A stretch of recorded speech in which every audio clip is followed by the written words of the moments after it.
Assalamualaikum warahmatullahi wabarakatuh. Perkenalkan kami dari kelompok 6 yang anggotanya terdiri dari 5 orang, yaitu Anissa Fitri, Patihan Nisa Listi Julmi, Suci Anggraini, Boru Sembiring Palawi, Yogi Noviana, dan Adina Nabila Siregar. Di sini kami akan membahas tentang makalah yang kami buat yang berjudul Analisis Kasus Cybercrime Penyebaran Virus dan Trojan Horse dengan Sengaja. Guna memenuhi tugas akhir semester, ujian akhir semester mata kuliah Telematika atau Cyber Law. Berikut akan dijelaskan oleh teman saya, Adina Nabila. Untuk teman saya, Dina, saya persilahkan. Adapun latar belakangnya yaitu kemajuan di bidang teknologi informasi dan komputer yang didukung dengan semakin lengkapnya infrastruktur informasi secara global telah mengubah pola dan cara kegiatan masyarakat dalam berbagai aspek. TI berkembang dengan pesat menyebabkan banyak perubahan pada segi kehidupan sosial masyarakat, baik ekonomi, bisnis, sosial politik, sistem komunikasi dan interaksi, pendidikan, termasuk juga hukum. TI internet pada awalnya dikembangkan semata-mata untuk memudahkan manusia dalam menjalankan rutinitas kehidupannya. Internet sesungguhnya merupakan suatu jaringan besar yang terdiri dari sejumlah besar jaringan komputer dari seluruh dunia saling terhubung antara satu dengan yang lainnya. Masyarakat penggunanya kemudian dikenal dengan istilah global community, dan mereka seakan-akan mendapati suatu dunia baru yang dinamakan dunia maya atau cyberspace. Cybercrime sendiri dapat diartikan sebagai perbuatan melawan hukum dan atau tanpa hak berbasis TI atau dengan memakai komputer dan jaringan komputer sebagai sarana atau alat sehingga menjadikan komputer dan jaringannya sebagai objek maupun subjek tindak pidana yang dilakukan dengan sengaja. Kejahatan yang seringkali berhubungan dengan internet antara lain penyebaran virus dan Trojan Horse sebagai kejahatan yang dapat dilakukan melalui kecanggihan TI dan komunikasi, dalam hal ini melalui penyalahgunaan media internet. Sampai saat ini, tingkat kejahatan di Indonesia terus melaju cepat seiring dengan berkembangnya TI dan telekomunikasi yang semakin canggih.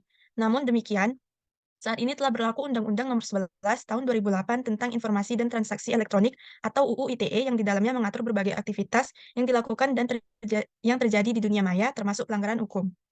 Selanjutnya akan dijelaskan oleh Atihan Nisa. Pembahasan pada subbab 2.1 virus dan Trojan Horse. Sebelum menelaah lebih jauh mengenai kasus ini, ada baiknya untuk kita mengerti lebih dahulu mengenai apa itu virus dan Trojan Horse. Virus sudah ada sejak pertama kali komputer muncul. Virus komputer adalah sebuah istilah umum untuk menggambarkan segala jenis serangan terhadap komputer.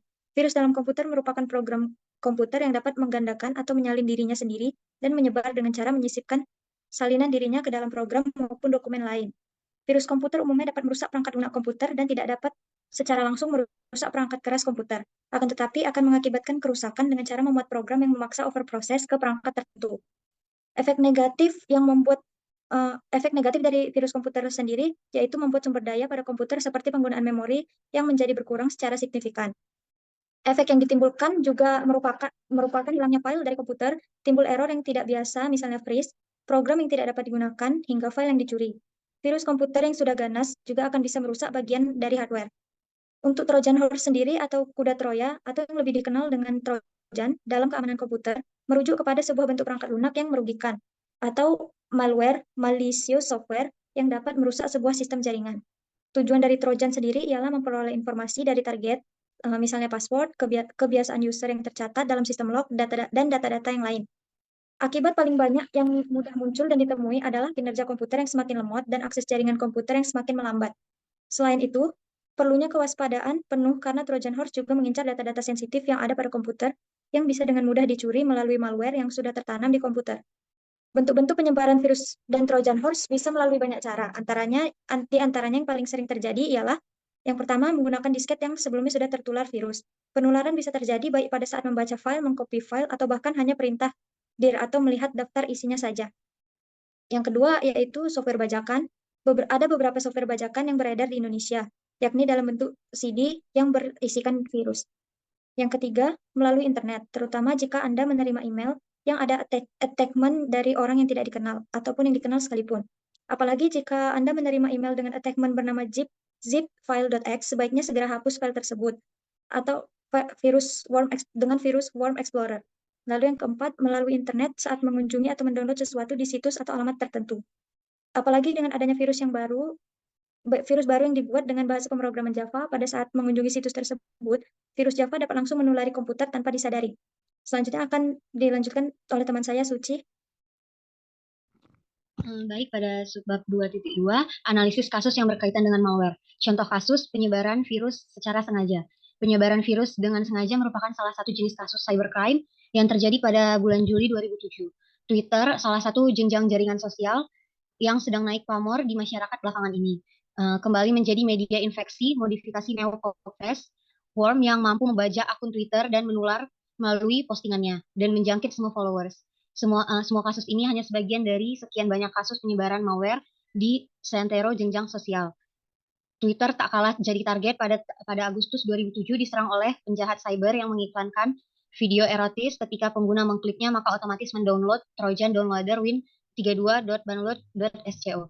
Modus serangannya adalah selain menginfeksi virus, akun yang bersangkutan bahkan si pemiliknya terkena imbas karena si pelaku mampu mencuri nama dan password pengguna lalu menyebarkan pesan palsu yang mampu merugikan orang lain. Seperti perintah mentransfer uang. Untuk penyelesaian kasus ini, tim keamanan dari Twitter sudah membuang infeksi tersebut, tapi perihal hukuman yang diberikan kepada penyebar virus belum ada kepastian hukum. Pada subbab 2.3 UU ITE terhadap hasil analisis kasus UU ITE dan pasal mengenai virus. Virus komputer dibuat oleh manusia dan disebarkan atau diproduksi oleh mesin komputer. Bila aparat penegak hukum mampu untuk menangkap si pembuat virus dan membuktikan kejahatannya, maka pasal 32 ayat 1, pasal 33 dan pasal 36 mengakibatkan kerugian dapat digunakan untuk menjerat si pembuat virus. Tentunya hakim dalam memutuskan perkara perlu mempertimbangkan tingkat gangguan atau akibat yang timbul dari jenis virus yang disebarkan. Virus dapat diklasifikasikan yaitu 1. Tidak berbahaya. Virus ini menyebabkan berkurangnya ruang disk untuk menyimpan data sebagai akibat dari perkembangbiakannya. 2. Agak berbahaya. Virus ini menyebabkan ruang disk penuh dan mengurangi fungsi lainnya seperti kecepatan proses.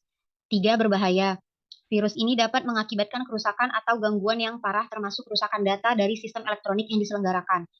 Meskipun seseorang bukan sebagai pembuat virus, tetapi dia dapat memanfaatkan virus komputer untuk merusak informasi elektronik dan atau dokumen elektronik milik orang lain. Jika memang ada unsur kesengajaan untuk melakukan kejahatan seperti ini, maka terhadap si pelaku dapat dijerat dengan pasal 32 ayat 1, pasal 33, dan pasal 36 UU ITE. Pada kasus lain, seseorang misalnya si A tanpa sengaja atau tidak mengetahui misalnya isi flash disk yang dimiliki mengandung virus, atau sudah dicek dengan proses antivirus, lalu memakai flash disk itu di komputer milik si B. Atas seizin si B terjadi perusakan data oleh virus, maka si A tidak dapat dijerat dengan pasal 32 ayat 1, pasal 33, dan pasal 36 UU ITE. Jadi meskipun virus diproduksi oleh mesin komputer, tetapi ada orang di balik penyebaran virus komputer bisa sebagai pembuat virus atau penyebar virus dengan sengaja untuk merugikan orang lain. Mesin komputer yang memproduksi virus hanya sebagai alat bantu untuk melaksanakan pembuatan dan atau penyebaran virus hukum pelaku kejahatan. Larangan terhadap perbuatan ini diatur dalam pasal 33 yang berbunyi, setiap orang dengan sengaja dan tanpa hak atau melawan hukum melakukan tindakan apapun yang berkaitan dengan tertanggungnya sistem elektronik dan atau mengakibatkan sistem elektronik menjadi tidak bekerja sebagaimana mestinya. Tindakan untuk menyebarkan virus dan Trojan horse ini dapat dianggap sebagai suatu perbuatan yang layak pidana. Karena sepintas terlihat bahwa pelaku penyebaran virus dan Trojan horse melalui pengiriman email ini memiliki niat untuk merusak dokumen bahkan komputernya sehingga dapat merugikan pihak lain. Dengan demikian, terdapat unsur pertanggungjawaban pidana di dalamnya. Ada beberapa hal yang dapat dilakukan terhadap pelaku penyebaran virus dan Trojan horse. Ini yakni pendekatan teknologi, pendekatan budaya etika, dan pendekatan hukum. Untuk mengatasi gangguan keamanan, pendekatan teknologi mutlak untuk dilakukan karena tanpa suatu pengamanan melalui teknologi tertentu, maka jaringan akan mudah disusupi, diintersepsi atau diakses secara ilegal dan tanpa hak. Pada ruang cyber, pelaku pelanggaran seringkali menjadi sulit untuk dijerat hukum karena tidak terpenuhinya unsur-unsur suatu ketentuan hukum. Dalam hal ini, berhubungan dengan masalah pembuktian. Selain itu, seringkali pengadilan di Indonesia tidak memiliki yuridiksi terhadap pelaku dan perbuatan hukumnya yang terjadi. Mengingat pelanggaran hukum ini bersifat transnasional yang berakibat hukumnya memiliki implikasi hukum di Indonesia. Tindak pidana virus Trojan horse ini dimungkinkan melibatkan lebih dari satu sistem yang menyangkut sistem hukum beberapa negara, sehingga dapat dikategorikan sebagai kejahatan tradisional. Pada praktiknya terdapat banyak faktor yang menyebabkan adanya kepentingan lebih dari satu negara dalam suatu kejahatan, baik pelakunya, korbannya, tempat terjadinya kejahatan, dan perpaduan unsur-unsur tersebut. Demikian pasal 33 dan pasal 30 ayat 2 UU ITE yang menegaskan beberapa perbuatan yang dilarang dan diancam sanksi pidana, termasuk larangan mengakses komputer dan sistem elektronik pihak lain searah melawan hukum, sehingga perbuatan menyebarkan virus dan Trojan horse dapat dianggap sebagai sebuah tindak pidana. Selanjutnya akan dijelaskan oleh teman saya, Ica.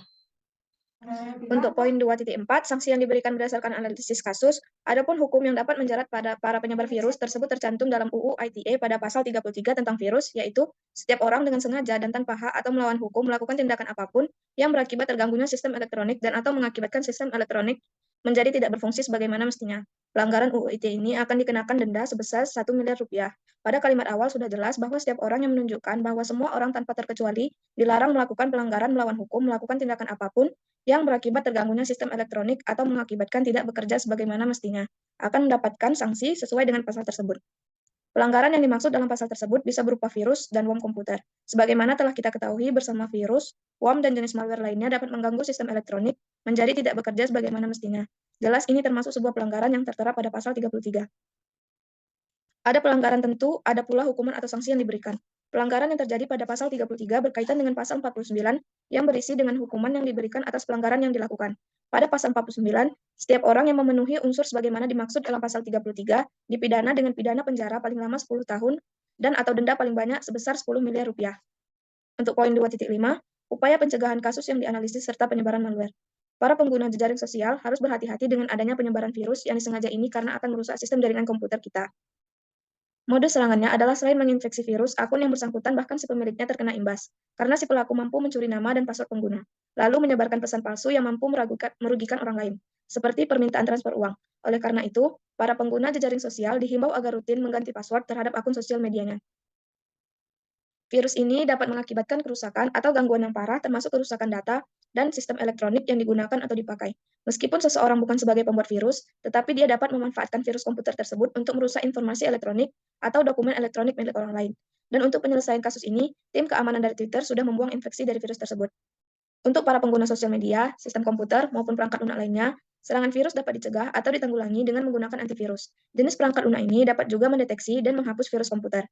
Virus komputer ini dapat dihapus dengan basis data atau database, signature-based detection, heuristic, atau peringkat dari program itu sendiri, atau kuantum. Perlu berhati-hati juga saat mendownload atau menggunakan public Wi-Fi. Bagi komputer yang telah terserang virus, sebaiknya dilakukan backup data secara berkala. Ini merupakan rencana cadangan apabila komputer telah terinfeksi oleh virus komputer.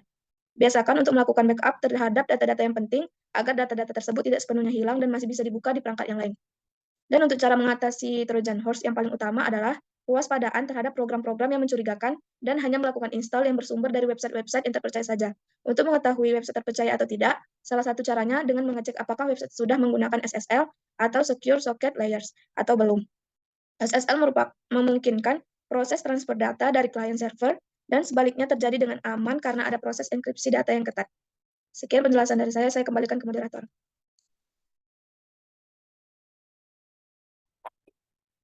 Baik, untuk bab 3 sendiri yang saya jelaskan, yaitu penutup.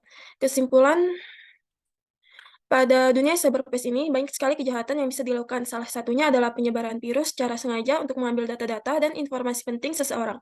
Virus bekerja dengan cara menggandakan atau menyalin dirinya sendiri dan menyebar, dengan cara menyisipkan salinan dirinya ke dalam program ataupun file. Tidak jauh berbeda dengan virus. Trojan Horse merupakan perangkat lunak yang mencurigakan, atau malicious software atau malware, yang dapat merusak sebuah sistem jaringan dengan cara mengelabui korban. Trojan Horse ini akan bekerja jika korban berhasil masuk ke dalam tipuan pelaku cyber. Salah satu kasus yang terjadi yakni pada tahun 2009, media sosial Twitter menjadi sasaran bagi pelaku cyber dengan cara menyebarkan virus dengan sengaja. Kasus ini bukan hanya merugikan pihak Twitter, tetapi juga para pengguna akun Twitter tersebut. Kasus ini dapat diselesaikan oleh tim keamanan dari Twitter yang sudah membuang infeksi malware tersebut. Tapi perihal hukuman yang diberikan kepada penyebar virus tersebut belum ada kepastian hukum.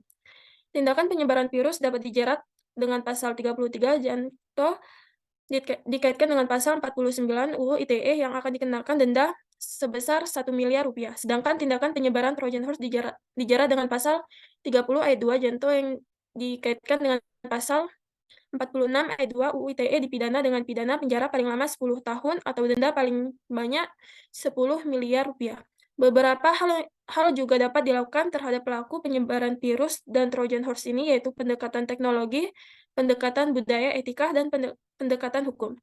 Saran, dengan dibuatnya makalah yang berjudul Analisis Kasus Cybercrime Penyebaran Virus dan Trojan Horse dengan Sengaja, pembaca diharapkan dapat berhati-hati dengan adanya penyebaran virus yang disengaja ini karena akan merusak sistem jaringan komputer.